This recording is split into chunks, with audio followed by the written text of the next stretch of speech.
On the This terrace of is Los Angeles' unacceptable. We Skyview specifically restaurant, requested the vintage from guests enjoyed 95. their dinner accompanied by smooth jazz melodies. Beyond the glass facade, the city lights stretched out like a carpet of diamonds. At one of the tables, surrounded by business partners and investors, sat Marcus Bennett, founder of a luxury hotel chain. The success he had dreamed of years ago no longer brought him any excitement. Everything felt routine. Everything seemed meaningless. He barely noticed the young waitress who approached his table.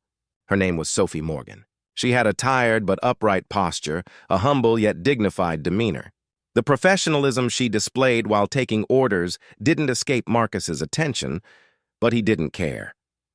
To entertain his friends, he spoke without thinking. "I'll give you $2,000 if you smile for me." Laughter from the table spread throughout the restaurant.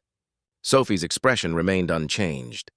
She carefully placed the plates down and replied in a calm voice, brief but clear. "My smile isn't for sale, sir, but I can continue providing professional service." A moment of silence fell over the restaurant. For the first time in his life, Marcus felt genuine shame. It was as if someone had reminded him of who he really was. A week later, Marcus returned to the same restaurant alone. No show, no pretense. He wanted to see Sophie again. When the young woman came to his table, he spoke differently this time. He apologized. Sophie, without being harsh but maintaining distance, shared her story. She had studied in Philadelphia, wanted to major in international relations. But due to a sudden family crisis, she had to leave school and start working to cover her younger brother's medical expenses. Her words were neither a complaint nor a plea for pity. They were simply the truth. Marcus offered her an assistant manager position at one of his hotels. With a good salary, Sophie declined. "I don't want anyone to think my success came from someone's charity.